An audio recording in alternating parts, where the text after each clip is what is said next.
He's a leading expert in social business, social enterprises, and benefit companies. On this side, there is Professor Petrin from the University College of London, which is a corporate lawyer. He studies corporate law and has done interesting research on corporate purpose as it is changing in general, I would say, if that's correct, Martin. So thank you again. Just for the couple of new faces, an overview again, 2 minutes on the sorry, this requires no Dodo Puntello. No, it won't. Here it is. Yes, it works. Okay.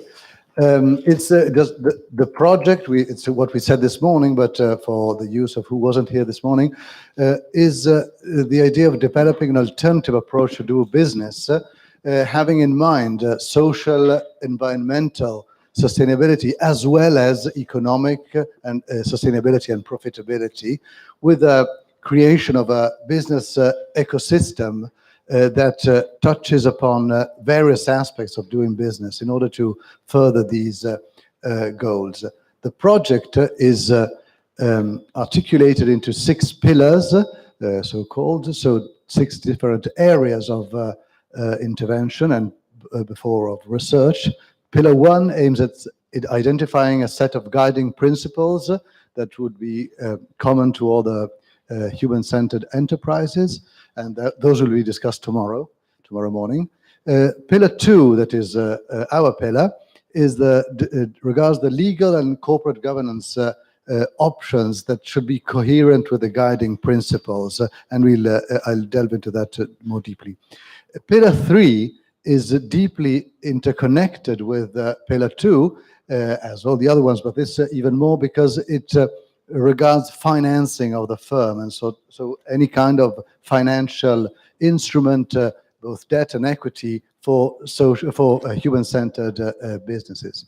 Pillar 4 will regard, and Pillar 5 seek to create incentives for human-centered enterprises, both on the tax aspect, fiscal regime, and on procurement policies, so that could favor human-centered enterprises. And finally, Pillar 6 regards the stakeholder relationship engagement and capacity buildings. So coming to our pillar, the pillar is about, in general, the impact of hybrid goals on business organizations. So it is quite self-evident, but it cannot be stressed enough that organizations that are thought about to pursue profit change in their substance when they have to pursue other goals too, when they have to pursue also social, so to say, goals. Social environmental goals, not as a byproduct and not as a service to profitability, but on par with that. So all the corporate governance structures that we're used to have to change, have to adapt to these new goals. Before that, something that may be overlooked but should not is that designing a model may require, first of all, that to make sure that the law allows for these hybrid models. This is not self-evident. This is not self-evident. It may be self-evident for people living in a jurisdiction with enabling business organizational law. It is not such for people that live in jurisdictions where basically organizations have set goals, as it was in Italy. Notwithstanding, there is some discussion about it, but in general, the benefit corporation in Italy was introduced in order to enable the pursuit of not-for-profit goals aside profit goals, which was not allowed before. You could work around it, but it wasn't easy. The other issue is that having a unified framework of course, so standardizing to some extent the characteristics of a human-centered enterprise helps for standardization and for branding purposes. So branding purposes, that's quite self-explanatory too. You have also businesses without special forms that resort to external certification as a branding. You can use a form or anyway a model as a branding device. And standardization, of course, is a benefit in itself in some respects. It reduces in costs, it creates network effects, and it creates comparison. So having a model of human-centered business is in itself has a, let's say, positive aspects. What do we? Why this workshop? So this workshop is.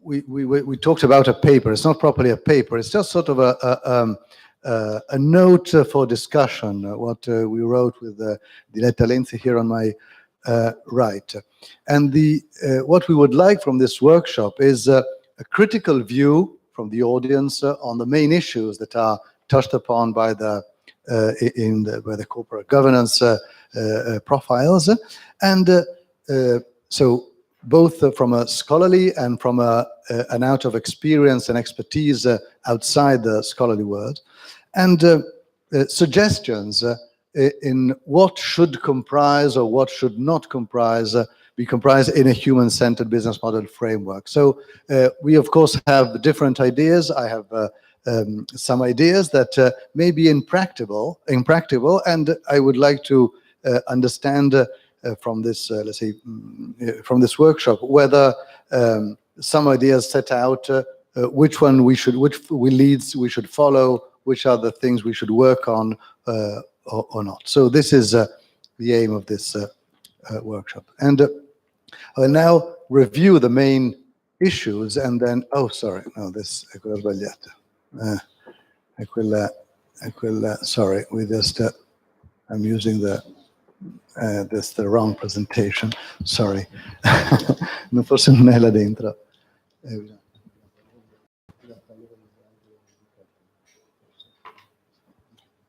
the meanwhile, we can start. So, first thing, the corporate purpose, corporate goal. Should we? I want to focus on this again. So, what's the difference between the human-centered business model and following CSR policies? Is that we are not looking as a way to enhance profit, even in the long term, but we are looking at a company or as a business organization that wants to further some social goal that stands in the same level of importance as profit. And then we should, this should be, we talked about this morning, it should be chosen by the members, but so it should be an initial choice, but it will have inevitably some effects. I think Martin will be able to elaborate on the idea of what the purpose of the corporation is, what it should be, what it is going to be in the future. We mentioned this this morning. Then, what other problems on the table? Directors' fiduciary duties. So, is the problem of the two masters? If you have only profit, then you have one master. You have to pursue profit. If you have more goals, you need to understand how you can reconcile following two or more goals and to mediate between these goals in terms of fiduciary duties. As I mentioned also this morning, what you have to avoid is that this becomes unfettered discretion by directors and managers. So what are the possible solutions to that? Should we clearly prioritize social goals with the expectation that directors will tend to pursue profit goals? So you have to counterbalance this tendency by, let's say, overcharging social goals. That is a possibility. Or you could have the problem of mediating among different stakeholders. Different stakeholders may have different interests, of course, and they may come at a significant conflict. The most evident and, let's say, it has many historical precedents, is employees, workers versus the environment. That's a classical problem. Employees are usually not in the okay, that's fine, we can stick with that one. No, we can so this is also how to deal with that, and what we should how we should deal with that. Yes. So we also mentioned this this morning, which is very relevant. Enforcement. How do you deal with enforcement? How do you deal with enforcement? You can have private enforcement, public enforcement. Public enforcement is always problematic. Public enforcers have scarce resources, may have scarce incentives, and also may have some there may be some problems depending on the jurisdiction. Not all institutional contexts are such that you can trust public enforcers. Private enforcers, on the other hand, private enforcement can come from shareholders or from stakeholders, and that should be discussed too, because leaving private enforcement to shareholders makes them pure arbiters of the social goal pursuit, which is fine as long as you don't hold yourself out to the public as committed to pursue a social goal, even if shareholders change their minds. That should be discussed. Or private enforcement could be left to stakeholders. So stakeholders, but that's another problem, because you run the risk of giving too much power to people that haven't paid for it to a certain extent. So how do you make sure that the company or the business organization, the business, does what it's meant to be, and the way in which it attracted investment and customers, without mission drift, as it's called, or even bait and switch techniques by which I attract, saying that I'm a good company and then I'm not at all. So one of the possibilities is to involve stakeholders, and that has to be discussed too. So do we want a model in which stakeholder involvement is compulsory or not? Of course, compulsory once you voluntarily adopt the model. Should it be a necessary feature of the model?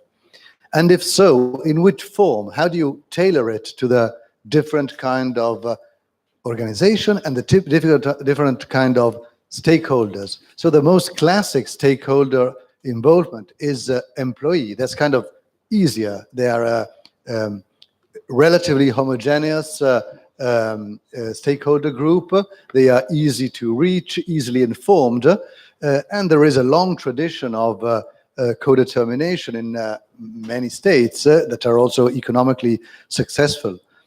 Should we opt for this model? I have some, I already can say that I have some doubts if that is good for all jurisdictions. So to tailor a model, to have a model that provides for such something like co-determination necessarily, I don't think it's expedient for any jurisdiction.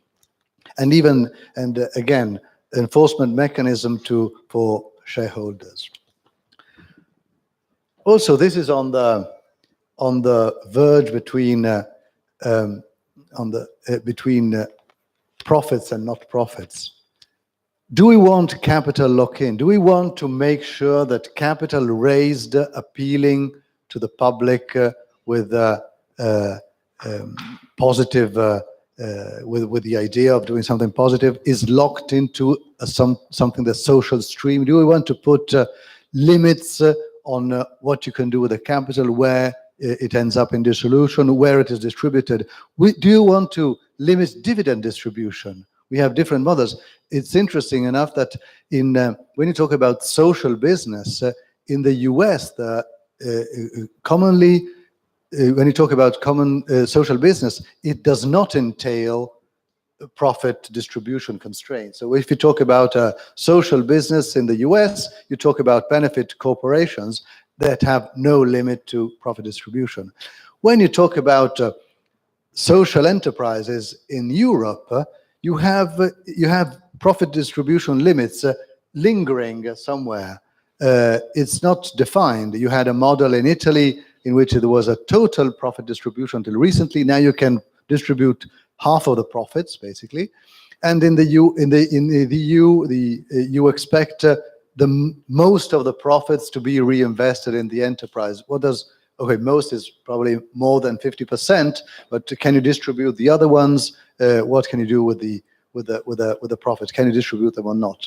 Also, along in the UK, a model that is could be a human-centered model. This community interest company has undergone different changes in which limits to profit distribution have been progressively, I would say, dampened, let's say, weakened. Sorry. So this is another aspect. So other key aspect, non-financial reporting. So we cannot stress enough the importance of non-financial reporting. I think Martin also has various comments to do with that on that issues. The problem is that we have various shortcomings. We have the need to adapt to SMEs. Of course, non-financial reporting is costly, as all reporting, and so you must strike a balance between a proper discharge of obligation and cost effectiveness. Non-financial reporting, what if reputation is not key, and that is not key for customers or clients, and on the other hand, the entity does not resort to external equity financing that may be interested to its non-financial reputation, so to say. And also, what about enforcement? So we have various compliance mechanisms, quite effective, it's at least quite relevant, for example, in the directive, and as it has been adopted in various jurisdictions. We must also consider situations in which voluntary adoption of non-financial reporting is voluntary, and we must make sure that, notwithstanding its voluntarity, it is correctly gone through. So I think we can stop here for the moment. Oh, no, finally, sorry, one last, just address the first part of the slide. Should the human-centered business model opt for one specific or some specific business organization forms? Should it be only for companies and or limited liability companies? Or should it be purely functional definition that can superimpose on, well, cooperatives are the first thing, I would certainly include them, but also other forms of businesses. We have a variety of business forms. In it, we have, let's say, to talk about business organization, we have partnerships to begin with, but it could be also foundations or trust, business trusts or whatever. Could these be also human-centered business models? So these are the main points that are, let's say, I would like to discuss from. We would like to discuss. I think we can go. I would like now. The idea is to let Martin do some comments on this. Then Professor Mosco will do some general comments, and then I would like to open to the general discussion.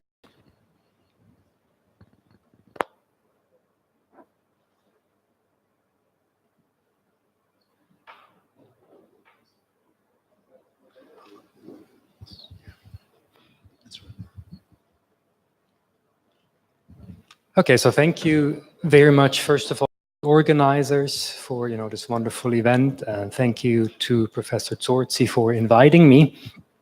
So I just want to say a few things first, and then give you some thoughts on the paper and on the project a bit more generally from, I guess, a Anglo-UK-US perspective. So, like a lot of others here in the room, I think it's a very impressive project, and the paper, I think, is excellent. Does a really good job at cataloging all the important issues, and will be an excellent basis for discussion. So as I said, my view on this is coming from a UK-US perspective. I'm based in London at the University College there, but I also have a grounding in civil law. So I see it more as a cross sort of jurisdictional view, but with the UK and US being important because they are leaders in corporate governance. It does work. So firstly, there's this huge question regarding the corporate purpose. In the US, surprisingly, there's this view that the US corporation is here to maximize profits. But if you look at the law in the United States, it doesn't really say that anywhere. So it's ambiguous, or it's just silent on that point. And certainly the law in the US, and especially Delaware as the most important corporate law jurisdiction, doesn't say anything. And it leaves managers a lot of room to do whatever they want. If they want to prioritize social goals, they can do that, in the sense that most likely they won't be liable for that because of, they're so insulated from shareholder suits. In the UK, it's a bit different because now there's this statutory basis in the form of the Companies Act, and I think the relatively famous Section 172, which says that directors must promote the success of the company for the benefit of its members as a whole. But then it adds that in doing so, the board has to have regard to certain interests, and they're listed here on the slide, but you could summarize them as stakeholder interests. So some academics said, well, that's it, that's a turning point. UK law now says that the purpose of the corporation is about stakeholders, but in reality, that's really not the case. So first of all, as you see from the wording, it's only a duty to have regard to the stakeholder interests, which you can have regard, but in the end, as the board, you can still decide to maximize profits. And if you look at the legislative history of Section 172, you see that actually this language about the benefit of the members as a whole means it's about financial interests of shareholders, and it's not about stakeholderism. So the reality is, in the UK, they have this nice wording now, but it's still about shareholder value maximization. There's now a very new development in that the UK Corporate Governance Code 2018, which will come into force in January 2019, uses new language. You have it here on the slide. It mentions specifically responsibilities to stakeholders now. And it talks about the long-term sustainable success of the company that boards should promote. So there's a question, does that change anything? Is that now that turning point that we thought we had with the Section 172? My guess is it doesn't change anything. It's not the law, first of all, it's just a code. And second, it's probably just a matter of not so precise drafting. There was no intention of changing the corporate purpose to stakeholderism. So my own view on the corporate purpose is that, given the different factors that were mentioned already this morning, that corporations are powerful, they cause externalities. There's also the factor of international arbitrage that they now can exercise. That all these factors point towards the direction of a revised corporate purpose. There, it's more about stakeholders. My idea is that corporations or corporate boards should, when they make decisions, think about the costs and benefits of their decisions and then try to at least balance them and ideally be beneficial. If not beneficial, then at least neutral in their impact. Some of you might be familiar with that model because that comes up in the benefit corporation context. But I think that's a model that could and should be adopted more broadly. Then on the issue of enforcement. So it was mentioned that the question is, even if you have the broader corporate purpose, how do we ensure that that's actually adhered to? So enforcement. In the UK, there were a couple of ideas on this point. So one was broaden the group of claimants. Let's say an environmental group or NGO can act as a claimant and bring a lawsuit against the board or the corporation. Then another model is enforcement by public bodies. And I think there are two jurisdictions. Is it Hong Kong or another jurisdiction that already have that? So the government or a specific body of the government can step in and they can bring lawsuits against companies if they think that certain stakeholders' interests have been violated. And my own thinking on this is that at least under UK law, it's quite easy. You can just become a shareholder. So if you are, say, an NGO and you believe that the interests of, say, the environment have been not been taken into account, and the environment has been damaged by a certain company, you can buy one share and you can bring a lawsuit. Under UK law, you don't need to be a shareholder at the time that the damage was caused. And that's different in other jurisdictions. But under UK law, you could simply say, well, I'm going to buy one share and I'm going to be a shareholder and bring a shareholder lawsuit. So that's maybe, a very straightforward approach. On the last bullet point, I think before we start implementing new enforcement mechanisms, perhaps we should just wait and see what happens with this new business-led approach on, say, a human-centered business model. If that doesn't work out, we might have to go further. The two masters problem that Andrea mentioned, law and economics scholars and others who are against this idea of a human-centered business, they often say, look, we cannot implement any changes to the corporate purpose because managers will be confused. If you tell them they have to have regard to all these different stakeholders' interests, they don't know anymore, what should we do? There's when you say the goal is to maximize profits, it's very easy for them. So 2 points on that. So first of all, I think it's overly simplistic to think that shareholder wealth maximization is so easy to pursue. You can do it in different ways. You have different shareholders. You have shareholders that have different interests. And in the age now of certain derivative instruments, there are also shareholders that are actually interested in the share price going down. So it's very complicated, and you cannot say it's easy for managers to just focus on shareholder wealth maximization. And on the second point, I think we're perfectly capable of having managers that pursue various goals at once. So there's this research by Lynn Stout, who sadly died a few months ago, but in her latest work before she passed away, she developed this model of systems theory in a corporate context. And systems theory is something that's different from management theory, but it's used in things like aviation or natural sciences.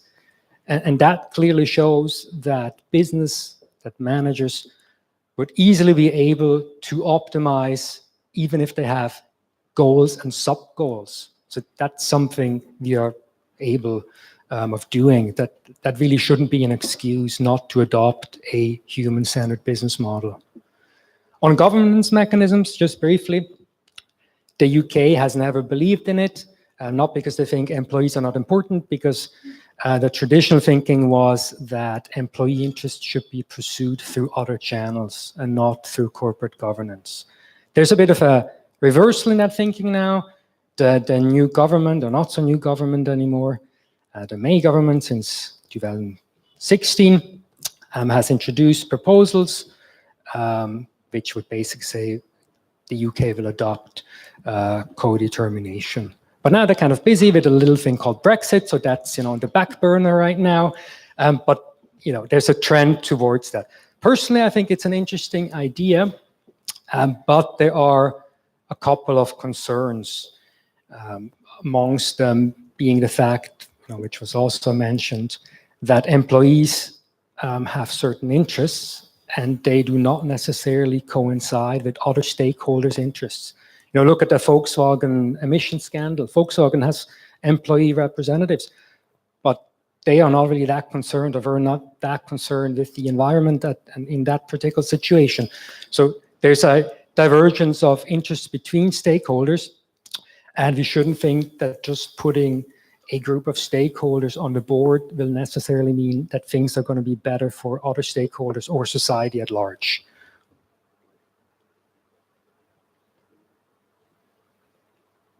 One more. Non-financial reporting. Oh, now I lost it. Non-financial reporting, a big trend internationally. The EU law, we probably all familiar with that. And again, I think that's important to disclose things concerning the environment and human rights and other non-financial issues. But I also think it's problematic.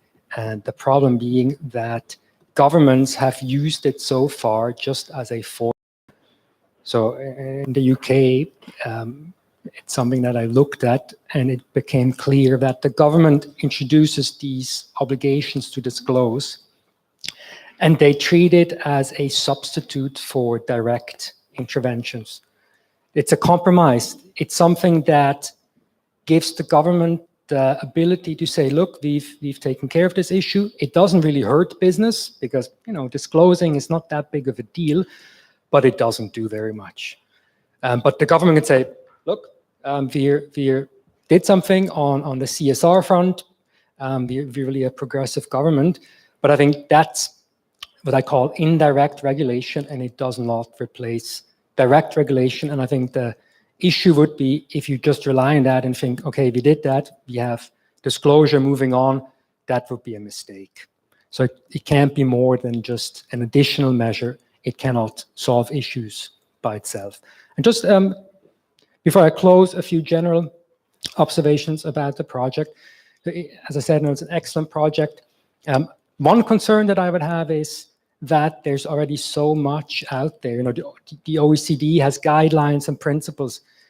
I could just imagine that business thinks, oh God, another thing, another guideline. We already have 18 of them. Why should we engage with that? So one important issue will be, how do you sell it to businesses? But I think with the backing of such powerful sponsors and with your resources, you absolutely have the chance to go out and convince businesses that this is something they should be paying attention to, but it's definitely something that cannot be neglected. Then I had a point on, should businesses be involved in drafting or in forming this project? I saw this morning you have businesses that are part of this. I don't think they're a big part of it. So just another question, should there be more business representation to make sure that it's actually something that's palatable, that they will be able to implement. Then the big issue that we come back to is shareholder value maximization. The paper notes on that that's not something that's within the scope of the project. And I think that, that's not unreasonable, and I completely understand why that's there, because that's such a big issue to tackle. I'm just wondering, isn't that the major issue? And, if you just say that's kind of outside of the scope, isn't that a missed chance? There's so much in this project, excellent sponsors, resources, brain power. Should you not go one step further and think, actually we will tackle this because I believe that's the core problem. And on that note, relatedly, the paper says that the project refers to business entities that hold themselves out as pursuing not-for-profit goals. And here my thought was, well, aren't you preaching to the converted? Those who want to engage in human-centered business, in CSR, they can already do it. I'm sure this project will make it easier for them. But shouldn't it go one step further? And over lunch, we had a discussion that in the end, I think you just have to force everybody, especially those who don't want to do it, to think about the human element in business. If you don't do it, you might just facilitate things for people who were already going to do it anyways, and then you haven't changed that much. Then another small point is, are the listing rules a part of the project? I don't think I saw that mentioned in the papers, but I think that would be an important issue to think about as well, because the way the stock exchanges are set up today, that's a major factor that pushes businesses toward profit maximization. And I mentioned here on the slide Etsy as a cautionary tale. I don't know if you know Etsy. Etsy is it's a bit like Amazon. It's a platform, but it's for products handmade by just individuals. And Etsy is a Delaware benefit corporation. So they said we exist for the greater good. But just a few weeks after being listed on the New York Stock Exchange, they started engaging in aggressive tax planning. They route all their profits now through Ireland using something similar to the double Irish tax structure. And I'm convinced that that's because there's so much pressure now from being listed. In the US, you have quarterly reporting, and all that people want to know is, what are the latest numbers in terms of your finances. So maybe that's something to include in the project, if it's not already. And then I think this is my final point. There's a lot of emphasis in the paper and the project on these specialty, as I call them, specialty legal vehicles, the business corporation, the CIC in the UK, and so on. And again, I think that's very reasonable to focus on that, because that's what we have today.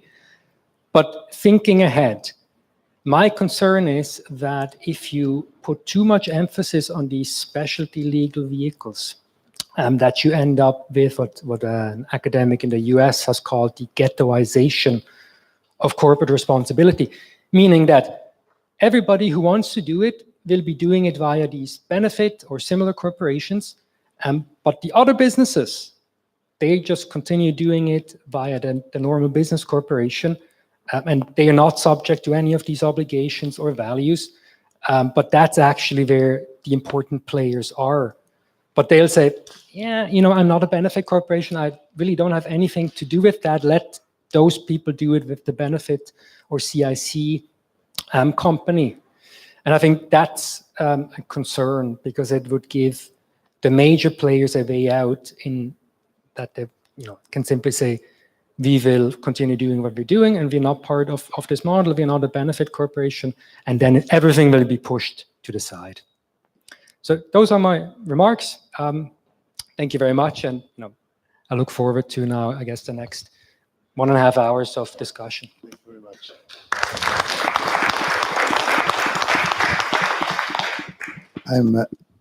I realize that there are many radicals among corporate lawyers than I thought. So now let me pass the word to Professor Mosco for some general comments. Mi scuso, ma con l'autorizzazione dell'amico e collega Zorzi parlerò in italiano. Non so quanti di voi non parlano italiano, magari Facciamo un po' di traduzione. Ok, alla fine. Ma già ho difficoltà a chiarirmi le idee in italiano, ne avrei ancora di più in inglese. 2 premesse.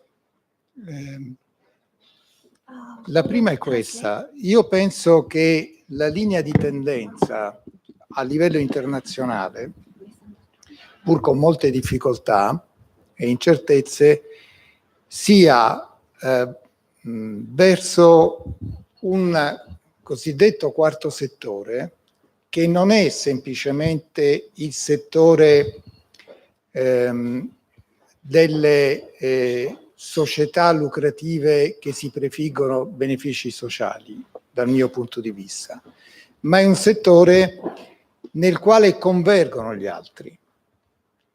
Converge l'impresa privata lucrativa, converge quella pubblica, converge il terzo settore. Uscendo da fenomeni di dighettizzazione a cui si accennava prima, un quarto settore unitario, che auspicabilmente, dirò poi alla fine, secondo me si realizzerà o no, che cosa lo farà realizzare o no, è il settore, diciamo, nuovo, verso il quale si orienta l'economia. La seconda premessa è relativa all'approccio di regolamentazione e vorrei qui utilizzare l'esperienza italiana, perché noi recentemente abbiamo avuto 2 interventi legislativi, uno del quale si parlava stamattina sulla società benefit e un altro di riforma dell'impresa sociale e del terzo settore. Sono 2 interventi legislativi molto diversi, perché la società benefit è stata introdotta con una regolamentazione essenziale. Qualcuno dice troppo essenziale, ma a me sembra positivamente essenziale. Mentre il codice del terzo settore e l'impresa sociale sono stati disciplinati con regole pervasive che entrano nel dettaglio anche sotto il profilo organizzativo, limitando fortemente l'autonomia contrattuale. Fatte queste 2 premesse, le conseguenze sul modello che oggi discutiamo. La prima è questa, che io credo che vada favorita la convergenza tra, diciamo, i vari settori e in particolare il terzo settore, cioè quello dell'impresa sociale vera e propria o dell'economia sociale, e le imprese lucrative che si aprono a benefici sociali. E quindi io personalmente non disegnerei un modello dell'uno o dell'altro, ma cercherei di favorire un'impresa sociale che può anche prevedere un lucro, intendo qui impresa sociale nel senso ampio europeo, diciamo, e delle società normalmente lucrative che possono anche prefiggersi benefici sociali. La seconda conseguenza riguarda il tipo di approccio. È ovvio che ci viene voglia di realizzare un modello ben articolato, ampio, che scende nel dettaglio e che vincola all'impatto sociale. Però credo che è una voglia alla quale bisogna resistere. Bisogna resistere perché se si va troppo nel dettaglio si scoraggia la convergenza. E quindi deve essere un modello che fissa le linee essenziali con molta chiarezza, perché non deve essere qualche cosa di indefinito, ma che poi lascia alle scelte degli stati e dei privati, soprattutto dei privati, le soluzioni migliori ovviamente compatibili con le guidelines, con le linee generali fissate dal progetto. E sotto questo aspetto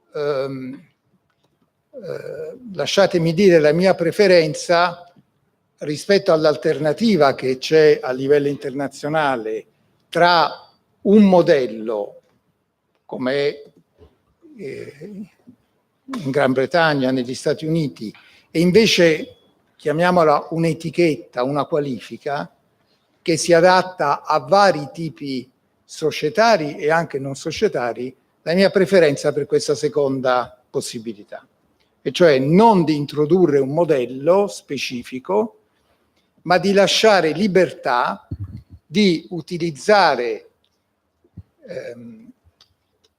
le realtà imprenditoriali ovviamente entificate, cioè collettive, non imprese individuali, presenti nei vari ordinamenti, conformandole alle indicazioni del modello.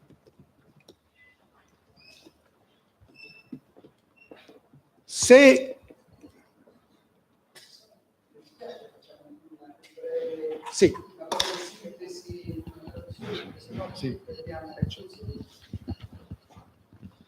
So, Professor Moscow knows the international trend towards a fourth sector in which not only for-profit companies which pursue benefit finalities, but also in which converge also not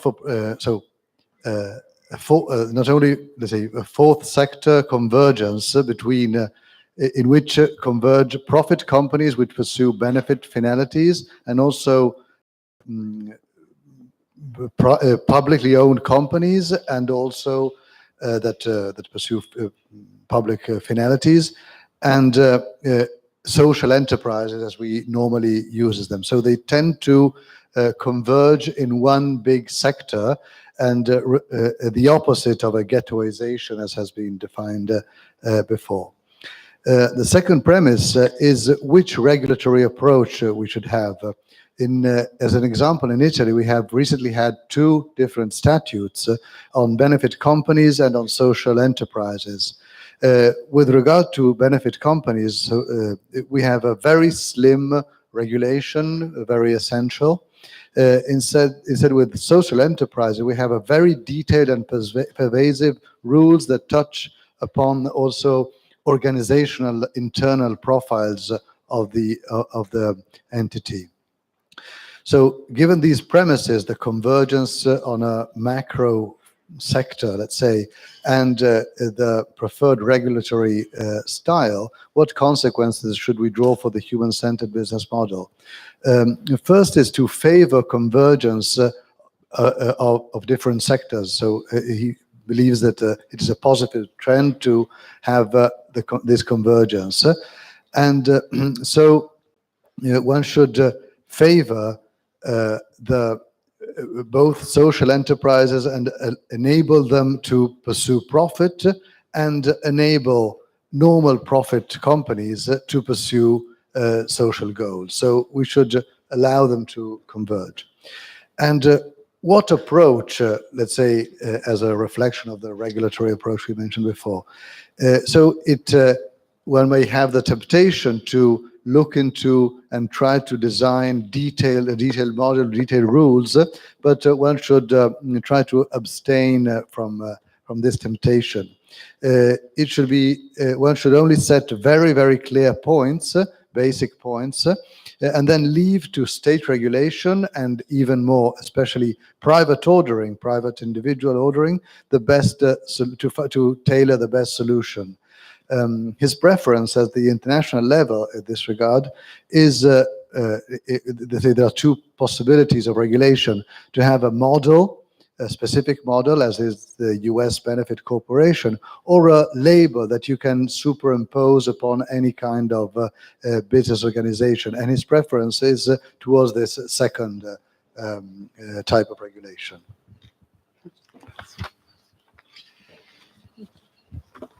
Se ipotizziamo un modello, diciamo, bifronte, e cioè che da una parte immagina un'impresa sociale anche aperta al lucro e dall'altra parte una società lucrativa che si apre, vorrei dire che si vincola ai benefici sociali, perché è ovvio che qualunque società lucrativa già oggi e in tutti gli ordinamenti può perseguire anche benefici sociali volontariamente, con l'obiettivo di solito comunque di massimizzare il profitto per i soci. Qui stiamo parlando di una cosa diversa. Se noi pensiamo a questo duplice testa del modello, che cosa unisce queste due anime? Ovviamente l'abbinamento tra i benefici sociali e la possibilità di un lucro, sia pure in termini opposti in qualche modo.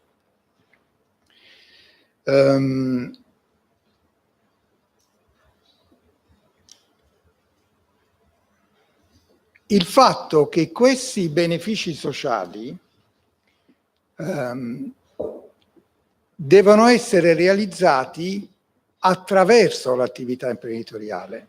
Cioè io credo che nessuno di noi pensi a forme di beneficenza, cioè al fatto di imprese che realizzano utili e poi scelgono di restaurare il Colosseo o di destinarne una parte ai bambini bisognosi dell'Africa o alle comunità terremotate o alluvionate. Noi pensiamo a quello che viene chiamato valore condiviso, cioè al fatto che attraverso la propria attività economica si realizzi anche un beneficio comune di tipo sociale. E poi mi pare indispensabile, e questo è presente molto chiaramente nei due interventi legislativi italiani, che l'attività abbia delle caratteristiche particolari di quella che viene chiamata responsabilità sociale dell'impresa, la corporate social responsibility, e cioè che l'attività sia comunque svolta in modo sostenibile, trasparente e responsabile. Quindi una responsabilità sociale dell'impresa non volontaria, com'è e come deve essere per le normali società lucrative, ma obbligatoria se si sceglie il modello e naturalmente con obblighi di reporting adeguati. Una parola sulle forme di coinvolgimento degli stakeholders. Ecco, io qui riprenderei quello che dicevo all'inizio. Prevederei la necessità di meccanismi di consultazione dei lavoratori e degli altri interessati, ma non prevederei forme vincolanti di consultazione. Non soltanto abbiamo sentito molti ordinamenti, tra il quale il nostro, con esclusione proprio adesso delle imprese del terzo settore, non conoscono forme di cogestione, ma eviterei di imporle in ogni caso. Direi che devono realizzarsi dei meccanismi di consultazione, ma non direi come questi meccanismi vanno attuati. Lascerei libertà di determinazione.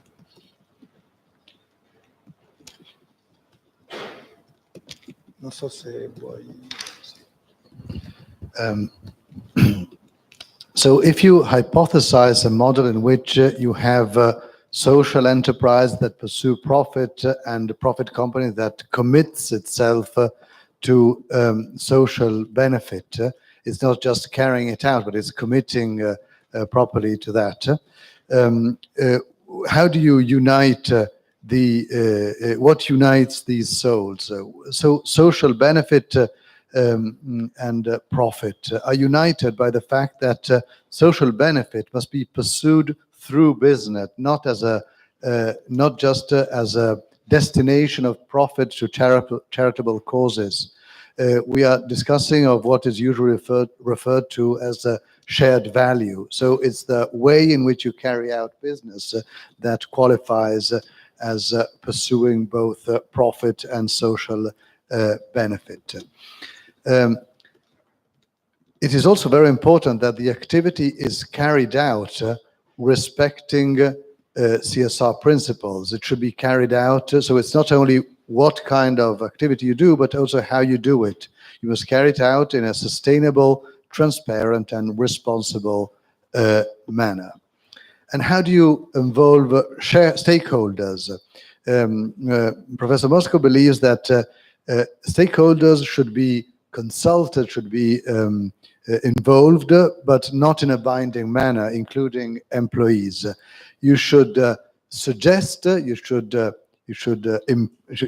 impose consultation, but not say how to carry it out. Leave it up to individual business organization how to do it, how to consult, and whether to enter into the co-determination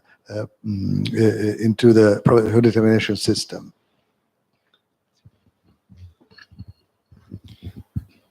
Un altro problema è quello di quale attività deve caratterizzare le imprese, diciamo, che si preoccupano del profilo sociale.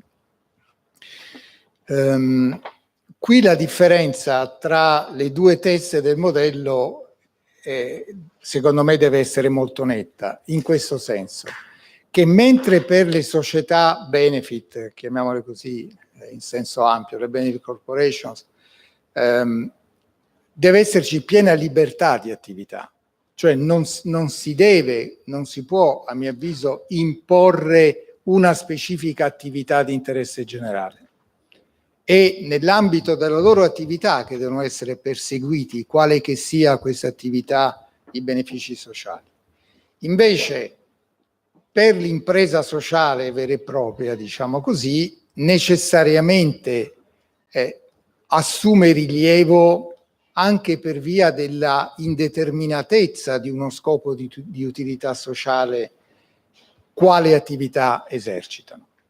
Ora sappiamo che a livello internazionale ci sono varie opzioni, ci sono stati che indicano le attività sociali che possono essere perseguite, in Italia, in Francia, negli Stati Uniti.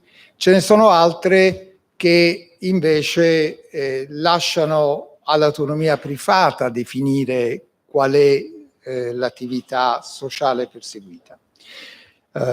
Poi, se non sbaglio, c'è l'esperienza della Gran Bretagna che fa una scelta diversa, esclude alcune attività, poi lascia all'autonomia privata individuare le altre, ma prevede un controllo pubblico. Ora, io non so qual è la soluzione migliore, ma qualche cosa per l'impresa sociale va detto. Il problema del lucro.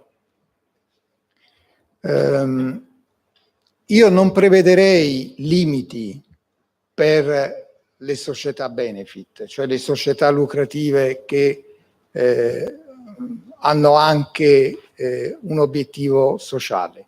Questa è stata la scelta del nostro ordinamento e anche la scelta nordamericana, e non cambierei questo indirizzo. Una società lucrativa che si apre ai benefici sociali resta anzitutto una società lucrativa. Non si può imporre un limite. Naturalmente, se vogliono indicarlo i soci, sono liberi di farlo nello statuto, ma non ci deve essere, secondo me, una indicazione vincolante a livello regolamentare. Perché? Perché il vero elemento dirompente è il bilanciamento tra l'interesse e l'obiettivo sociale e il lucro. Cioè il fatto che non è più il sociale subordinato ad aumentare il lucro, ma è un vero e proprio scopo aggiuntivo. Questo è l'elemento forte che deve essere previsto e salvaguardato. Più delicata è la questione per l'impresa sociale. Direi che certamente deve esserci un limite. Direi che l'esperienza internazionale ci dice due cose: che non c'è mai un divieto assoluto, ormai nemmeno in Italia, almeno per l'impresa sociale. Direi sostanzialmente deve esserci sempre una prevalenza di destinazione degli eventuali avanzi alla attività sociale. Personalmente io non sarei molto più rigido se l'impresa sociale non beneficia di agevolazioni pubbliche, fiscali o d'altro genere. Sarei invece molto rigido se ne beneficia. E quello che secondo me deve distinguere, diciamo, la parte sociale del modello rispetto alla parte lucrativa è che nella società benefit deve esserci davvero sempre una doppia missione, una dual mission, mentre nell'impresa sociale no, cioè l'impresa sociale deve rimanere caratterizzata dalla finalità sociale. Il lucro può aggiungersi, ma non diventare un elemento caratterizzante, neanche nascosto o negato come nell'esperienza italiana, però non può essere caratterizzante. Concludo sul problema dell'enforcement, cioè dei vincoli al perseguimento dei benefici sociali e alla verifica di questi benefici. Anche qui diverge molto, secondo me, il profilo dell'impresa sociale e di quello della benefit corporations. Nel senso che per l'impresa sociale i controlli pubblici e anche l'enforcement privato probabilmente hanno un ruolo significativo, importante, proprio perché è l'obiettivo sociale quello che resta determinante. Più difficile è la regolamentazione, il modello per la società lucrativa che si applica ai benefici, che si apre ai benefici fiscali. Io devo dire che, come è stato sottolineato, è importante che siano gli amministratori a realizzare il bilanciamento tra finalità di lucro e finalità sociale, senza troppi vincoli. Applicando la business judgment rule, non imponendo e non dando modo di contestare le scelte imprenditoriali. Questo perché altrimenti io temo che il modello resterebbe un po' sulla carta. Quindi penso a un enforcement pubblico sicuramente, volto soprattutto a togliere l'etichetta a quelle imprese sociali o benefit che non rispettano quanto previsto dal modello e dallo statuto. E sotto il profilo privato, ovviamente i normali diritti degli azionisti, dei soci, e quindi tutte le azioni previste dai vari ordinamenti, innanzitutto la revoca degli amministratori che non realizzino bene il bilanciamento. Per quanto riguarda i terzi, io seguirei la strada del Delaware, non prevederei dei obblighi verso i terzi, dei doveri amministratori verso i terzi. E sarei anche molto attento a prevedere azioni di responsabilità azionabili dai terzi. Io darei ai terzi un'azione diversa, non di risarcimento, darei ai terzi un'azione di verifica delle condizioni per usare l'etichetta sociale o benefit, ponendo le spese provvisoriamente a carico della società, imponendo la pubblicazione sul sito della società, sulla stampa, di un'eventuale decisione contro la società del tribunale, ma questo secondo me deve essere l'obiettivo, e cioè attivare non un risarcimento, ma una perdita dell'etichetta. Concludo dicendo che io penso che siano importanti interventi legislativi, modelli come quello del quale stiamo discutendo, per incoraggiare questa convergenza, incoraggiare il consolidarsi del quarto settore. Però, con molta onestà, io credo che sarà il mercato a dire se le imprese lucrative e le imprese sociali avranno un futuro determinante per un capitalismo, diciamo, un po' meno negativo di come è stato negli ultimi anni, che riduca le divergenze sociali e che sappia proporre un modello diverso di sviluppo economico. E proprio perché sarà il mercato a dirlo, e cioè a premiare o non premiare le imprese che, provenendo da una parte o dall'altra, si caratterizzeranno in termini sociali, bisogna evitare di illudersi che possa essere la regolamentazione a sancire il successo di questo modello. Però la regolamentazione lo può incoraggiare il successo, e questo credo che sia l'obiettivo del modello del quale discutiamo oggi. Grazie.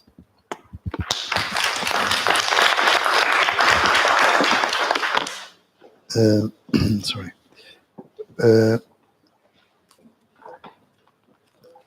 So another problem is what kind of activity should be carried out by the human-centered enterprise, or to say the social enterprise. Here we have two different ways to regulate it. For social benefit companies, you have total freedom, whereas for social enterprises, it becomes relevant to define what kind of activity is carried out.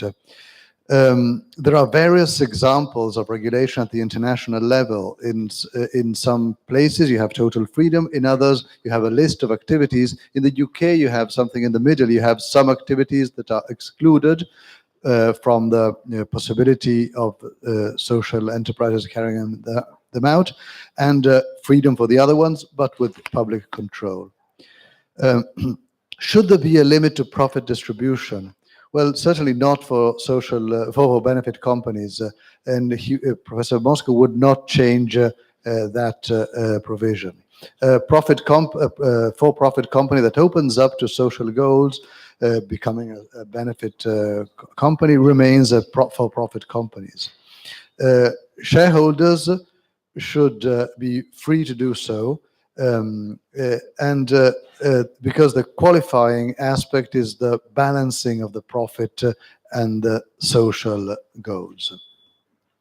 With regard to social enterprises in the narrower sense, instead, yes, there should be a limit. International experience tells us that 2 points are common. One, that is that there is never a total distribution constraint, so it's always allowed, and thus there must be a prevalence of destination of profit to the enterprise and to continuation of the activity, rather than its distribution to shareholders or members.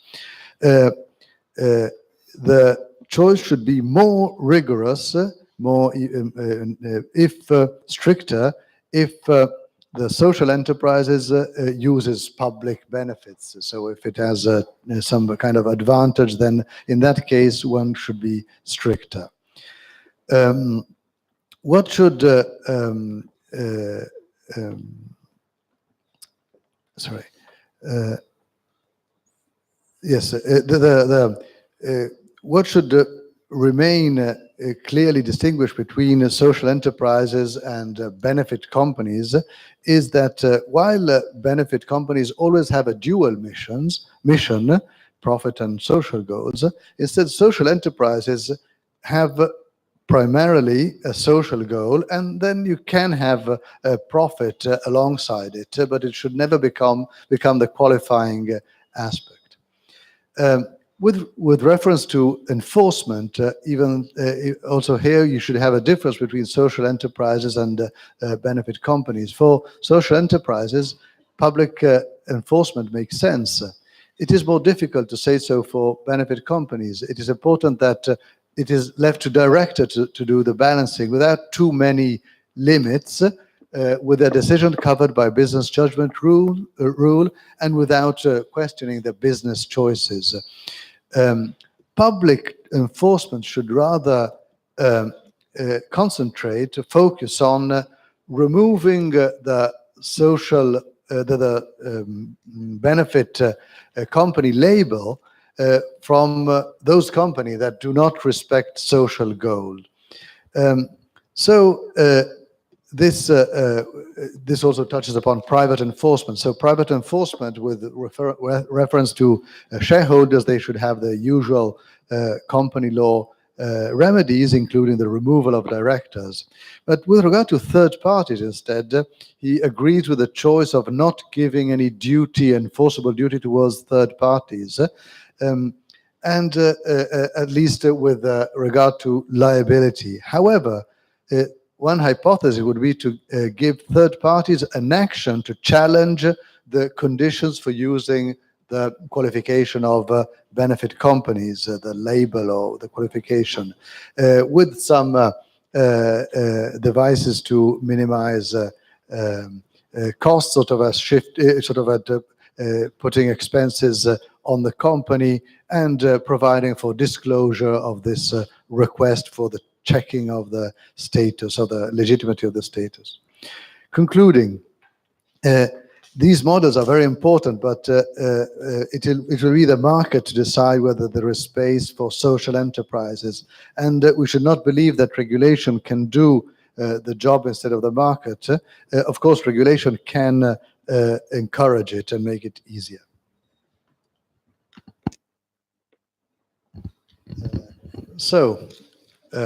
These are the more general comments.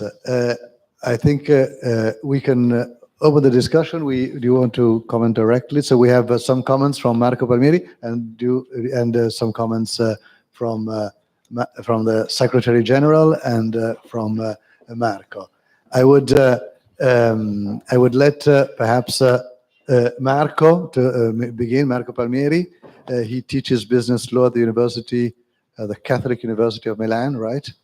And he is also, he's a lawyer too. So.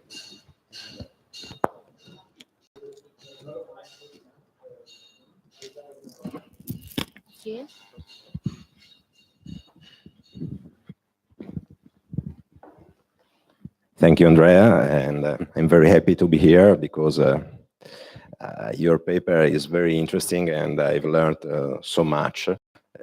I've studied the Italian benefit corporation and the reform of the social enterprise. So your paper has opened to me to the rest of the world apart from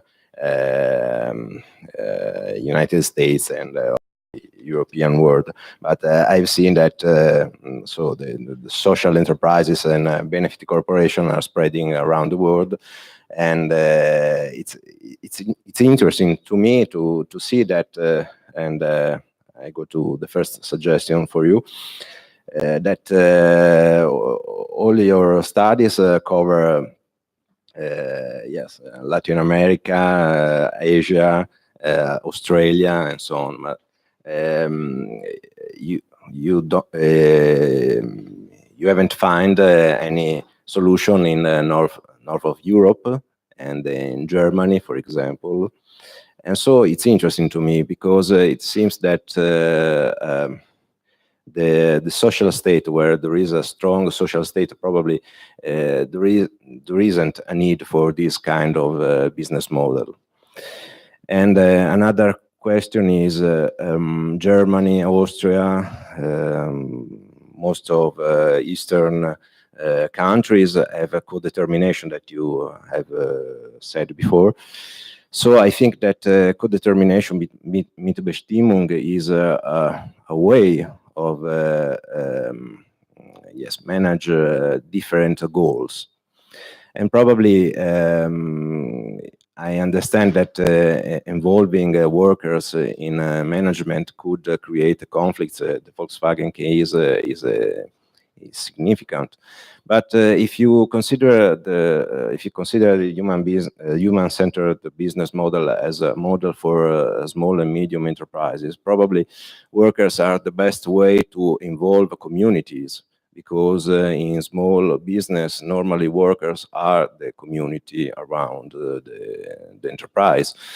So you have the social environmental goals easy to control. So I think that the social enterprise in Italy is an interesting model because it gives voice to workers. It's interesting for an Italian because it's, as Professor Mosco said, it's the first time that in Italy we have a co-participation, even if we don't have a veto, a power of veto. So managers are probably still bound to shareholders. And this is my first suggestion. The second suggestion is probably starts from the consideration. The human-centered business model is very interesting, but it seems to me that it is very expensive. It is a very expensive model because you have to you have to manage with these dual goals, that is profit and not for profit. Okay, social goals. So as for benefit corporations, I think that enterprises have to be managed very well, because they have to create profit, and in the meanwhile they have to create a social goal. They have to reach a social goal. So I think that if you think about corporate governance, you have to consider these costs. And the corporate governance should be very, very not expensive. You have to reduce all the costs. For example, information costs. That for me is too much. These costs are too much for small and medium enterprises. Not business information for small and medium enterprises. If you consider for a human-centered business model, for me it's really expensive, and the goals of information are not so sure. And the last suggestion is about the name of a human-centered business model. When the first time I read the human-centered business model, I thought we would speak about fintech or something else, because in my mind all the business models are human-centered, because there is always a man or more men that create a business. So I was thinking a computer-centered business model against the human-centered business model. After I've understand that it's it's the meaning of human-centered business model. But I think it could be a joke. Well, it seems to me that is a good man-centered business model. I'm stealing from Beethoven the sonate von guten Menschen. Probably the enterprise von guten Menschen could be the right name. Thank you.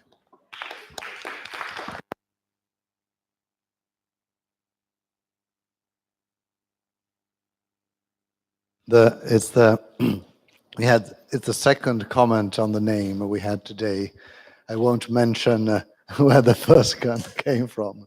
And now, please, Ignacio. Thank you very much.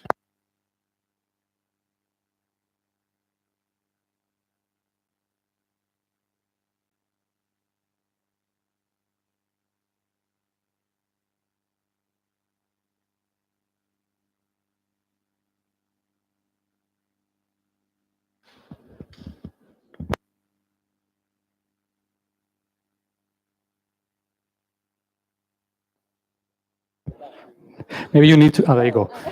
Okay. Well, first of all, I had acknowledged many times the many talents of Professor Zorzi over the years, but I have never known he was such an amazing translator. I have never seen anything of the kind. Frankly, working in places where you have simultaneous translation, I've never seen anything like that. So congratulations. Right, second, no Secretary General speaking here. Although it's me, I'm going to take off the hat, if you don't mind, and speak merely as an academic from the Universidad Autónoma of Madrid, commercial law, like so many of the colleagues here. So nothing I say has anything to do with UNITRAT, not also with my university either, but at least I can wave the banner. Right, so my understanding of this project is that this is not, we're not so interested in creating corporations or mechanisms for investment and the development of business for the nice people, like what the colleague said before, in a way. This is, it's not so interesting to know how we can invest in good corporations from a social standpoint, because that exists everywhere. There are foundations, there are many. So my understanding is this is a maximalist project. In other words, we want to move towards a system of human-centered business model that eventually will be the way of doing business for everyone, not just for a few 1% nice, informed people that are willing to spend their money in a type of business that's morally acceptable. So that is my understanding. If this is not what we're talking about, and we're just looking for a vehicle of investment for a few learned investors, then I should stop here. Since no one says anything, I will continue. So let's hope this is for we're trying to create this model that will be a generalized model. Then the next thing we have to do, and it links very well with what was just previously said, is, well, isn't this too costly? And isn't this costly? I mean, this costs money for a business to have a certain type of model. So if it costs money, that means that the business becomes less, how can we say, less competitive in a way. And if there is a market economy, this business is going to die unless we come up with some solutions to it. So the paper, which is very nicely written, and I'd like to thank not only Andrea, but also Diletta Lenzi, who did a wonderful job, as she usually does as well, is very useful. But I think we should take it a step beyond and try to come up with, I know it's not very easy, but a solution as to how to deal with those extra costs that are brought forward by this type of business model. Having said that, even if the costs are not so problematic, if there's not an increase in costs, therefore the company can operate not normally, then what we have is an issue with shareholders, don't we? A colleague from University College said, well, but the criticism of saying, well, but some people say you can't do this. I think you said law and economics. People say you can't do this because you have to maximize the value of the shares.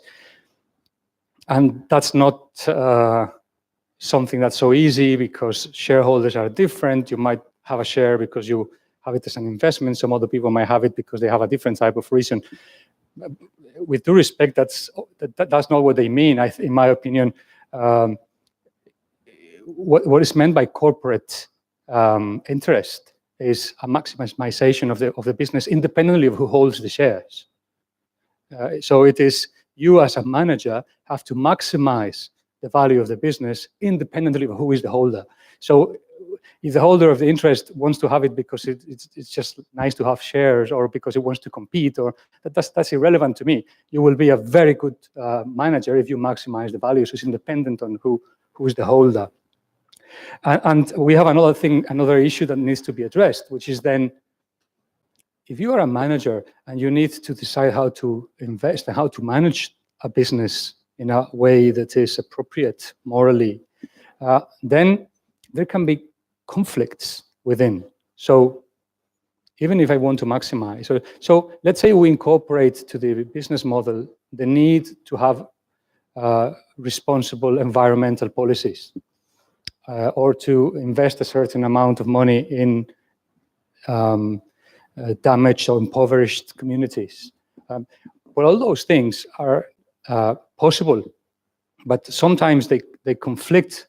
So I mentioned this because, and apologies for this not very structured intervention, because it was said, well, you basically maximize the value of the business by taking normal business as usual, as Marco said, type of decisions, but some decisions need to be taken in a way which will allocate that money and that value onto the community. For example, by way of dividends, or by way of making investments that will make you lose money, but nevertheless they are part of the interest. The problem is that those are in conflict, and because they are in conflict, what we need to solve is what is hierarchically superior: the manager's mandate to maximize the business, or the manager's legal obligation to follow and pursue social finalities as well. So there is always a problem of risk management, and there's always a problem of conflict that needs to be addressed as we analyze corporate governance. So this is another issue that needs to be tackled. And finally, sorry for the long intervention, the most problematic of all is, what are we going to do with this? How are we going to reach out to the large community? Because if our company is more costly than its competitors, then how are we going to survive? We can perhaps then link this part of corporate governance directly with the part on tax, by means of tax benefits. Because frankly, as I said in the introduction this morning, the classical law and economics idea, which will be, the market shall provide, which is, no, this company is excellent because it is very nice socially. Therefore, people will buy its products because it's nice socially, and investors will buy its shares because it's nice socially. Some people will, most people won't. They will buy the cheaper product, and they will invest in the shares that will give them the biggest return. So how do we make up for that? Because if we want to extend this model to everyone, unless we make it mandatory for everyone, or we make it mandatory, or if we leave it to the market, unless you come up with a brilliant idea, I don't know how we're going to do it. So the point I was trying to make is, this needs to be reflected in the paper, I think, because otherwise it's limping in a way. And I know, I'm sorry, Andrea, this is not very easy. But, right, sorry.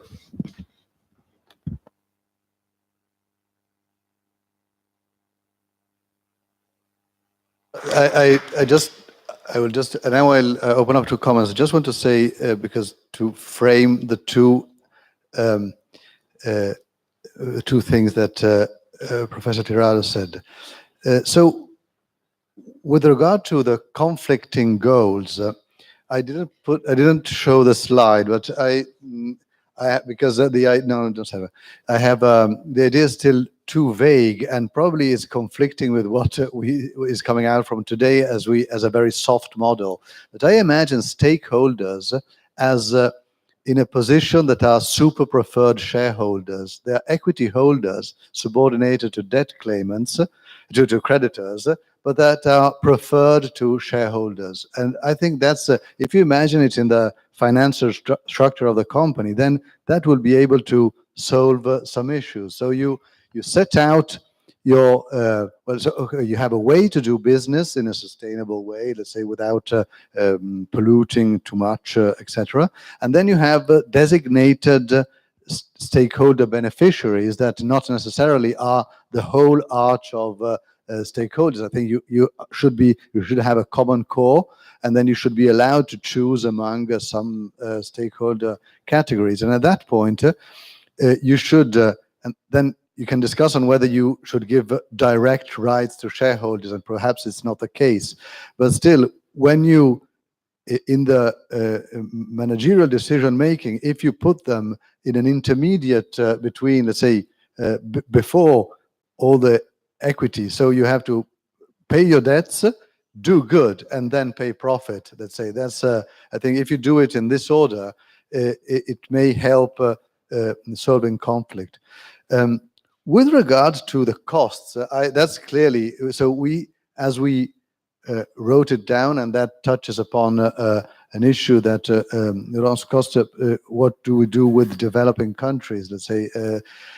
Actually, yes, the thing we so outlined, I would say, in the so to say paper, is something for the first world, for the rich, for rich companies and rich societies. Let's say you can only, that's clearly so. So you have to think another framework for developing economies. But still, okay, are we sure that I appreciate the maximalist attitude, but are we sure that we don't find a stream of investors that will want to invest only in companies of this kind? Or you could have fund managers that have funds that invest in this. And why should it become mainstream? Why should you only do, why shouldn't investors, because we're not talking about social enterprise that make nothing. Yunus's vision of social enterprise is that you do it completely for free. You just get, and he created an empire on that. You just put in the money and can get the money back without even interest.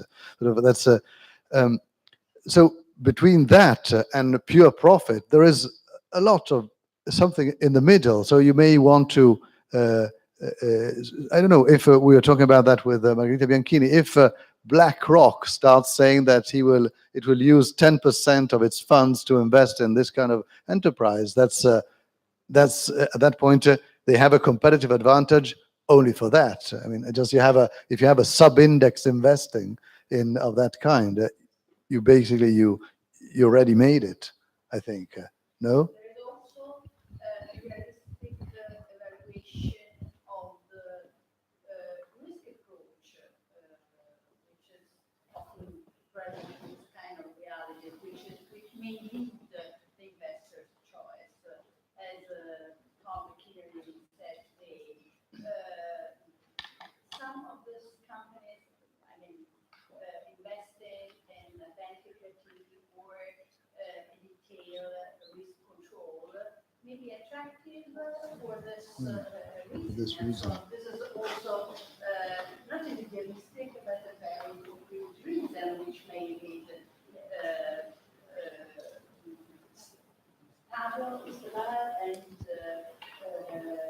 profits in the long duration. This is maybe one of the considerations of profit case. Sending the letter to the companies where they invest. So, please.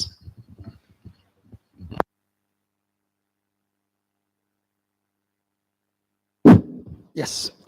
I have a long list. I took note of many of the comments, and I would like to, if possible, respond to some of this. And of course, it's a defense of the human-centered business model from number of, I'm not saying critics, but doubts. So I would like, first of all, to start with Professor Martin Petrin regarding the existence of a multitude of guidelines, recommendations, and other, burden, I would say, for enterprises. And in fact, what I wanted to say is that the guiding principles that we have selected, and that it will be discussed tomorrow in the workshop, are de facto a number of principles that have already been widely agreed by the international community in different fora, both public, like, if we can consider this, the OECD guidelines, the UN general principles, ILO, IFC. We have the also private sector, like the UN Global Compact, ISO. I guess we can talk like about private, the GRI. So tomorrow, we will show a table that will provide a clear vision about how much our, the principles that we are proposing are matching existing principles. So we are not reinventing the wheel. And of course, these principles, by the way, usually are, most of them are for governments, so public law. Only the private sector, like UN Global Compact, but they are of voluntary adoption. So our exercise in matching our proposed principles to these instruments is to not because they are applicable, because they apply either to governments or to the private sector, but on a voluntary basis, is to show that in fact we are not creating anything new. So we believe that we are not creating new burden on the enterprises. And just to give you an idea, and I'm going very quickly because I don't want to, some of the principles are respect for human rights. We have several instruments. Adequate wages and dignified family living, healthy and safe work environment, equal treatment and equal employment opportunities. Just to jump on the environmental principles, we have precautionary principle, environmental compliance, so compliance with existing norms. We have polluter pays, which applies to most of the companies.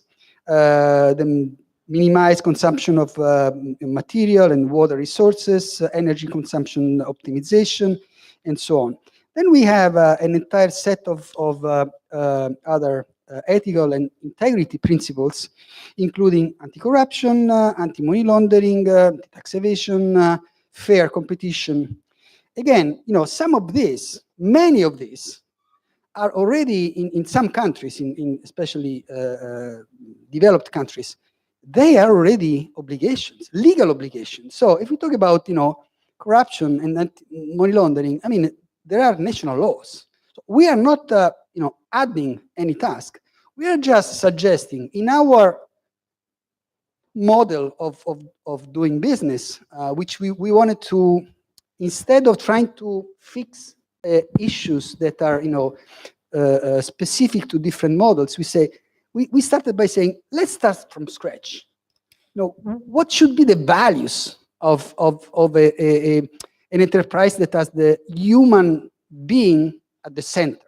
This is the concept of human-centered business model. So the human being should be at the center of the enterprise, and it is. I'm sorry I respectfully disagree with your statement that all the enterprises have the human at the center, because in fact, many have not, and we see in the real world, especially in developing countries, what infringement of basic rights, of healthy conditions of workers and communities. I mean, it's a devastation in many countries. So to go back, so we are not reinventing the wheel. We are not creating additional tasks and burden on the enterprise. What we're instead trying to say is, and we start from what is the market trends? And let's start with, in fact, with the financial. The core business is access to finance for any enterprise, access to finance. The best possible fiscal regime, and access to markets. Access to markets means access to public procurement, access to private procurement, or access to consumers if it's a final good or service. So the sustainability of this model is embedded in its own principles and in its own nature. So let's check what currently the financial institutions and the institutional investors are looking for when they make decisions about how to invest their money. So the majority of pension funds and international financial institutions and even commercial banks, they look at respect for human rights, correct? I mean, it's one of the first things that they do. It's a human rights assessment of the client. They look at their performances in terms of respect of environment, not because they are green, because they don't want the liability. They don't want to lend money to enterprise that tomorrow will be on the first page because of huge environmental breach of environmental laws. They do ethical and integrity assessment. They don't want to lend money, or they don't want to invest money in companies that practice corruption or money laundering or tax evasion. So let's go back. And if we are able, and this is for investors, let's look at the other group in the three major pillars of focus of any business. Access to the market. Public procurement. Today, many countries, the public authorities, they have a system of, let's call it green procurement, social procurement. In some cases, they call it a sustainable procurement. But basically, again, they give a priority in their procurement, public procurement, to enterprises that pursue the same principles. Even the private sector is now selecting in their own supply chain suppliers that comply with these principles. So, as you can see, the DNA that we are building in this model of doing business, the DNA is a matching with the requirements that more and more, not the regulatory authorities, but that even the private sector are requesting. So if an enterprise wants to do business, and more and more in the future, they have to respect human rights. They have to respect the rights of workers. The concept of decent work of the ILO is becoming a must. Okay, procurement, public and private procurement. Now, what we are adding over here is the pillar of the fiscal regime, which is certainly, as Ignacio was mentioning, which is certainly a component for the entire concept of being economically sustainable. Now, the tax regime that we are discussing within the specific thematic working group is based not just on the label, as Professor Mosco, I guess, was mentioning. What we are developing is to match this matrix of principles with using specific performance indicators, and imagine that we are able to rank the performances on a scale from 1 to 5, where 1 and 2 is below the minimum, okay, is below the benchmark, and 3 to 5 is above the benchmark, because we cannot just think about companies that are compliant or not compliant. In many cases, we have a scale of compliance. You can be at the bottom of the scale, you can be at the top of the scale. So probably the certification is not the best way to go.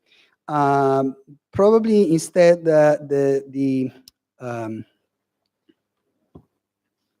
what is the other? No, the rating approach is more granular, because with the rating approach we don't just say, okay, you have 5 on this, and then we add the score.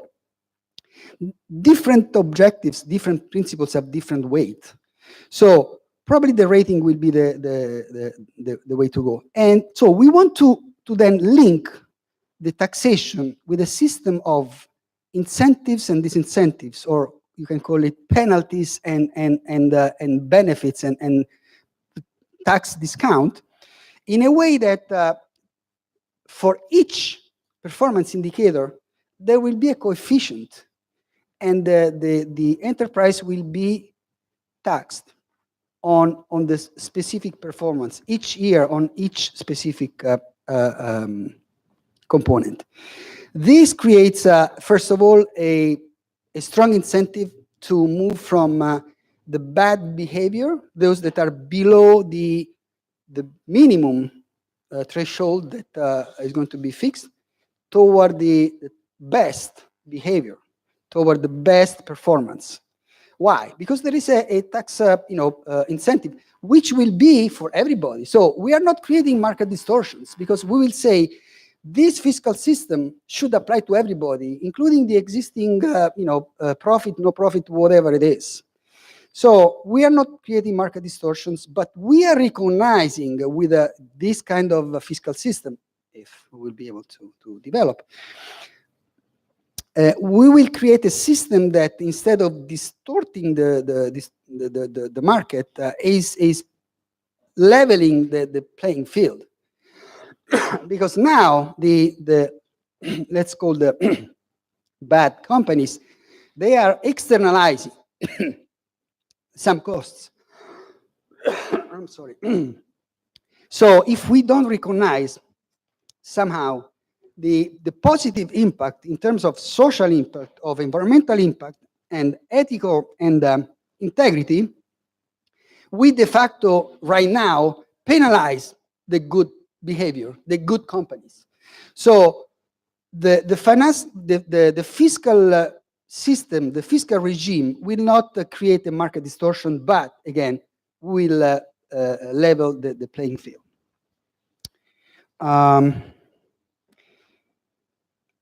I personally believe, respectively, disagree with Professor Mosco on. I mean, I agree on the fact that there is this push on for this the fourth sector.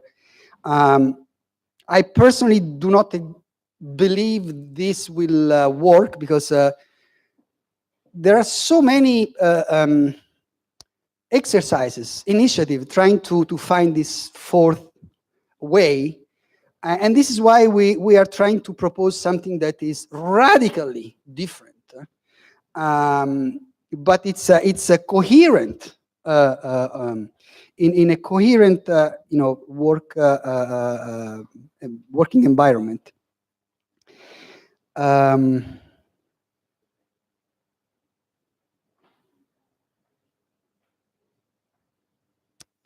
And other comments. The issue about labels and the possibility of endorsing and kind of certifying a company, or removing their certification. This is a way that, in principle, well, we still have to discuss in the details, but in principle, we are not, really pursuing. Why? Because even if we say for-profit corporations, can we call them should we remove their status of for-profit when they make losses? No. I mean, their goal is to make profit. So even if they lose money, they are still for-profit. Social enterprises, can we remove their status if they fail in their main goal? Unless they literally change the focus. No, I mean, you can have a social enterprise that is focused on I don't know, the support to orphan children, orphans, or to immigrants. If the overall environment is not letting them do the work, they still are social enterprises. So the human-centered enterprises will be graded in terms of what will be the real performances. But if the scope is to have the human being at their center, and every year they could score better in some areas and worse in others, and probably there will be a fluctuation in some cases depending on the market situation. But for us, for this model, the idea is that profit, social sustainability, environmental sustainability, and ethical and integrity are all on the same level. So how do we manage this conflict between pursuing one versus another? It's exactly with a matrix of performance indicators. I mean, if we see, and the shareholders and stakeholders will see that the enterprise is making huge profits, is paying exorbitant salaries and bonuses to their managers, and they're acting poor in paying, for instance, adequate wages and for this dignified family living, something is wrong. I mean, we can, with a matrix like this, we can see where the enterprise is unbalanced. What could be done reading these performance indicators, how the money, how the resources can be shifted from one objective to another. And this could be a part of a strategy of the enterprise. I mean, they could say, in the next 5 years, we are focusing more on the economic sustainability. We want to make profits because we want to create a kind of reserve funds to then pursue more aggressively other objectives. So it could be part of a strategy, but we can, with this kind of system, measure the results and the performances in each objective. I believe I'll stop over here.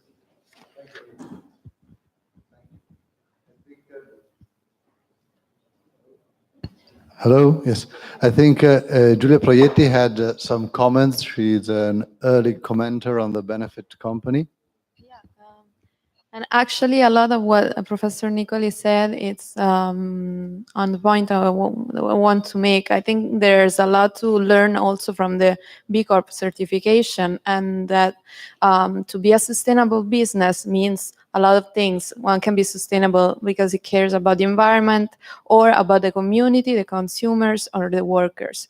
So also to reply to Professor Tirado that left, but I think in order to reduce also the cost for businesses to become a human-centered or for benefit corporation, I think that they should be able to understand what's their their scope in terms of really environment, community, consumers, and workers, with the ability to change it. But we have to avoid, for example, that a corporation like, I don't know, Ben & Jerry, whose core value is to protect consumers, has to hire an environmental responsible, because this will be an useless cost that it's not what the reason why these corporations has become a benefit corporation and why he is looking to achieve a social purpose. So I totally agree with the idea of a grading system, because it's obvious a human-centric corporation cannot pollute in a substantial way, but to require to each corporation to let's say, have some legal requirements on all the 4 pillars that are considered sustainability pillars, I think it would be something inefficient. So I think also in a legal framework, the idea should be that the corporation should choose at least one of the 4 pillars, and then having like less standards on the others that they don't choose. It's a proposal. Are there any, can we, before commenting, are there any other comments? Yes. So. Thank you. My name is Giovanni Ferri, and I'm part of this project, particularly in the financial pillar. I don't have much specific to add to the legal aspects, which I'm not an expert of, but I would like to make some remarks about the cost of the human-centered business model. And in particular, my sense is that the cost of a business model is endogenous, in the sense that it will depend not just on physical aspects, but since having a business model, it's like breeding a new subject. If there are many different sciences, and economics is one of them, in which there are kind of network externalities, positive externalities. So clearly, if you have one example, only one company that adopts a specific business model, that model is very costly. But if that model becomes widespread, there will be network economies. And also, going back to what was the main topic of today, I suppose, the legal framework is going to be more easily adapted when a business model becomes normal, quote unquote. For instance, you have, I've been studying over the years the issue of the performance and survival of alternative banks. Alternative banks tended to disappear from the screen during since the 1980s and until recently. In this country, which is Italy, which is particularly laggard with respect to others, the government intervened 3 years ago to force a transformation of cooperative banks into joint stock banks. And the transformation, the processes of demutualization, for instance, have been quite widespread across the West. Now, the other day, I was contacted, let me tell you this story. I was contacted by somebody who was working on writing the new program for the Labour Party, the UK Labour Party. And in that program, apparently, they will have the objective to reintroduce savings banks, cooperative banks, postal banks, and all state banks you can think of. Now, what has happened? And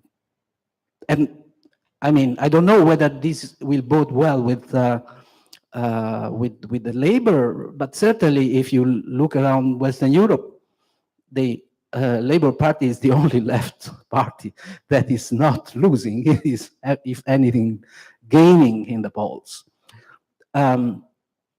So what has happened? And gradually over the years, you had that the infrastructure that were supporting the alternative banks, be it cooperatives or savings banks and other types of banks, were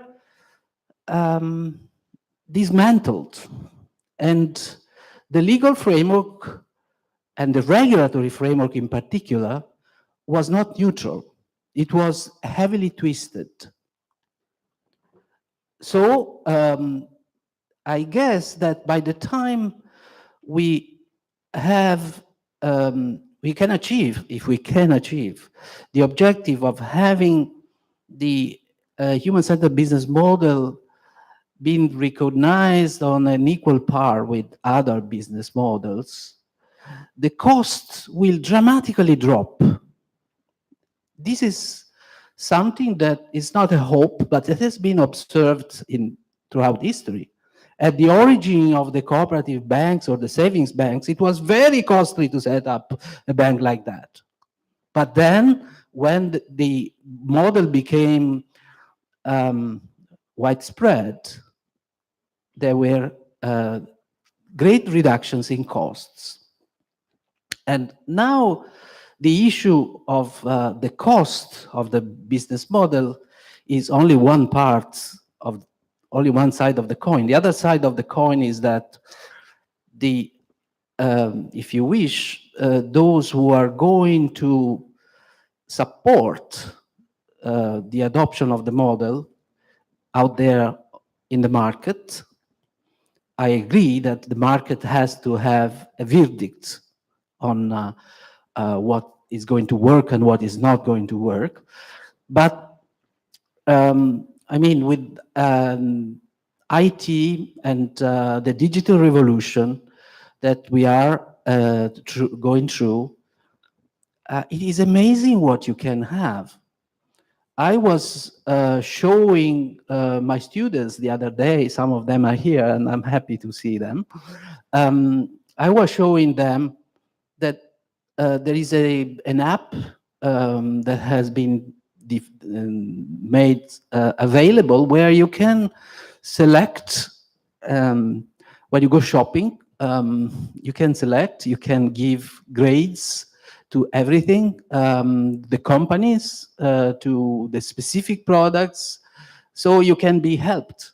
Everybody of us will be able to be helped. Now, I'm not saying that this is panacea, because we know that there is fake news. I mean, there is a lot that may not work perfectly, but the future is going to be like that. And if we are able to carry to the future a HCBM in the menu of the possible business models, I think that it will be voted by many.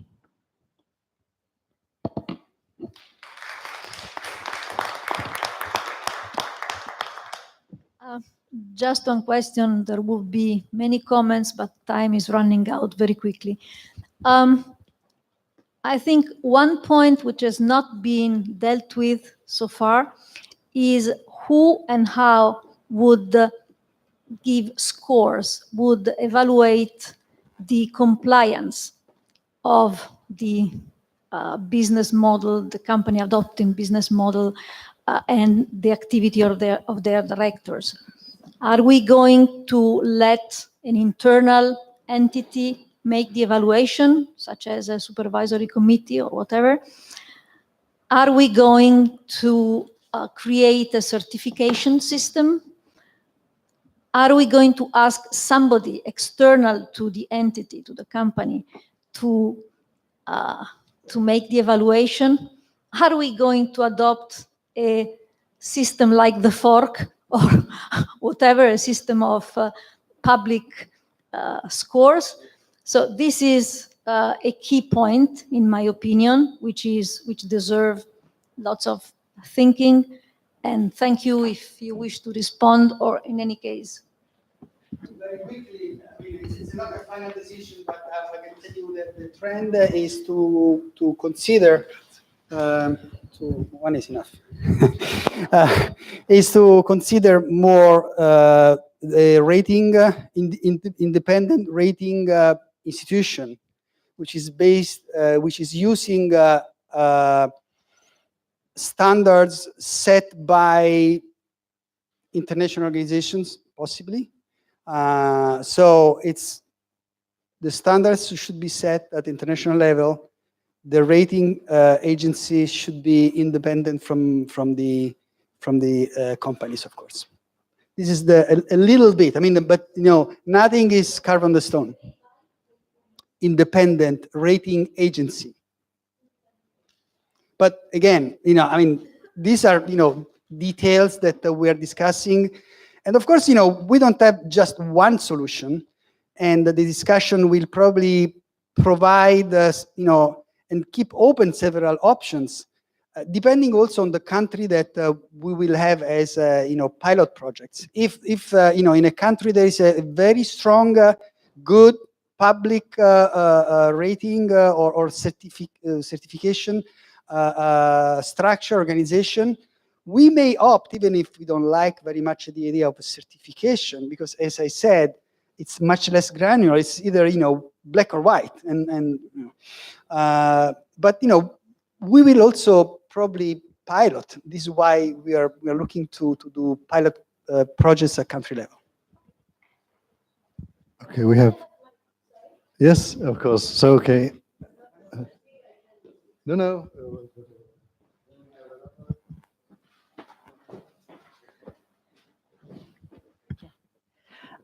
I'm going back to my main concern about the developing countries, because I think this model could be really, really difficult to implement in developing countries. I mean, how can you ask a government to develop task fiscal incentive when on the other side, the development agencies ask the same government to develop more tax to get money in their finance budget? So I think, it's one of the main issue, and maybe what we have to address is to how this model, this governance pillar could be adapted to the emerging countries. And I think we will probably tomorrow as well think about this, because and another point is related to human rights. You know that for a lot of countries, it's difficult to work and to speak officially about human rights. When you talk about human-centered business model, it means behind that you want to address the question of human rights, which is quite, I'm glad with that. But I think it could be also an issue for a lot of emerging countries. So I would like to know how you can imagine to work with that. Maybe it's not an answer right now, but we noted it, and I think that's a big issue we have to deal with, definitely. Thank you very much. Thank you. My name is Valerie Johnston. I work in the Development Law Service of the Food and Agriculture Organization, FAO. This is a very interesting workshop, new subject. I mean, it's new to me. I just wanted to share with you a couple of thoughts that came to my mind while listening to everybody speak this afternoon. I heard a lot about environment or environmental related goals as being the second goal, as opposed to, well, to be together with profit. I have difficulty in putting that as an indicator at the same level, respect of environmental legislation, let's say, because there is so much. And as you already said, I'm sorry, you're a professor, as you already said, there's already the legal obligation at the national, at the regional, at the international level to comply with certain environmental requirements. Why would a company's, say, score on that front qualify it higher? If you see what I mean, I have difficulty in putting that at the same level as, for example, doing or committing to an objective that goes even beyond what's already in the law. For example, I don't know, somebody mentioned some charitable work or more on the social level kind of goals. That's my thought. I haven't seen your indicators, and unfortunately I won't be able to attend tomorrow. I won't, unfortunately, no. So that's why I wanted to just bring this up today. You may have already thought about this. And then the second thing, how do you see, because I always try to, when I hear a lot of theoretical issues, I try to see in my mind, how would this look like in practice? I'm not a company law expert or corporate law and know nothing about it, but how would a company or some of these other formats that we've mentioned today actually implement a second goal? Would it be in their company statutes or in their business model? So it would have to somehow be publicly stated. I just need to understand that for myself.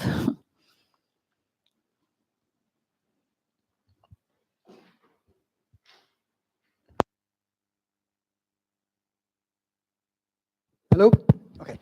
Let me start with your last question, which was how, could you repeat please the last question?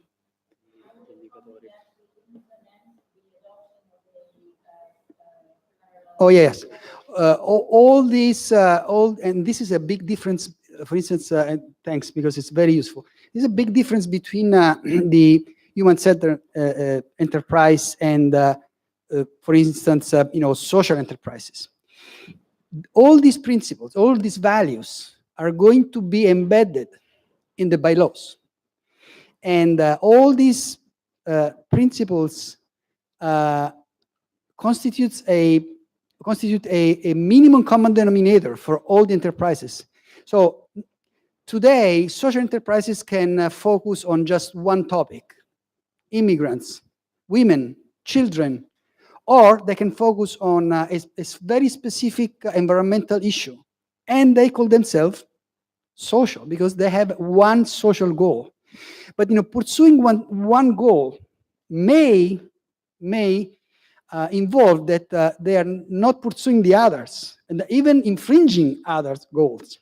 So one of the characteristics of the human-centered enterprise is to have a very strong identity, which is this set of values as a minimum common denominator for all the enterprises.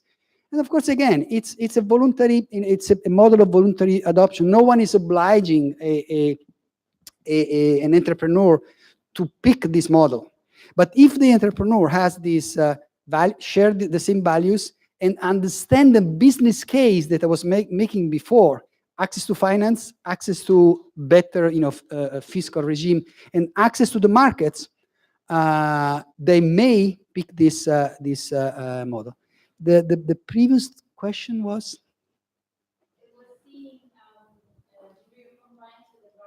Oh, why comply with something that is already part of the law? Good question. Two answers. In some countries, there are no legislations. I mean, some of the topics are not covered by national law. They're covered by international instruments, but at national level, in many developing countries, as you know, there is no coverage, or there is no enforcement. So the inclusion of these principles, good question, because it's something that we discussed several times. Why should we include? We should include because enterprises don't comply. So it's a form of self-imposition. I set by myself a compliance with some rules that they are already part of legislation or regulations or not. National, international, doesn't matter. I absorb this and accept this as the values of my corporation, of my enterprise. That's good.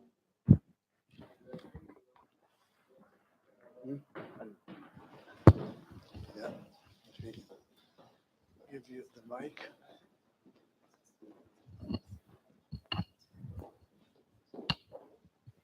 Thank you. Just few thoughts. I think that we have to start from the reality, and the reality is that market now is changing, and so we have an increasing in the request of this kind of hybrid entities, and so we have a request from consumers, from entrepreneurs, and also from investors and from employees. There are a lot of studies recognizing these trends. So consequently, we have to say that, of course, legal system need to answer to this request, and this is why the legal system need to improve, to enact law in order to allow entrepreneurs who want to pursue this kind of activity to find a proper vehicle, so a proper organizational form. On the other side, we have to say that at the same time, law should be considered as a tool that shape the culture of the civil society. So law is important to shape, we can say, the environment around this kind of business enterprise. And using what Professor Calabresi, the categories of Professor Calabresi, we can say that there is an higher request of firm altruism. And from this perspective of shaping the culture and the civil society, we can say that flexibility is very important. So I completely agree with Professor Mosco that we need a very light, from my point of view, of course, light regulation for this kind of company. That it also is important not to have any kind of non-distribution constraint, like for social enterprise. And on the other side, from the enforcement perspective, that is very important, it's interesting the idea of a public kind of enforcement. In Italy, we try to introduce something similar with the Autorità Garante della Concorrenza e del Mercato, and also the new law in Colombia, they have this kind of public control. So we can find something towards this direction, maybe. And flexibility is also important for the model for developing countries, because we need a vehicle that can be used by different legal system, different environment in terms of culture, economics, and political also.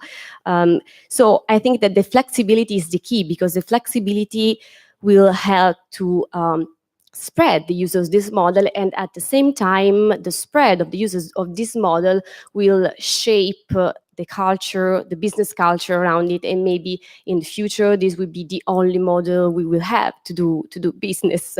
But we can just try to go towards this direction.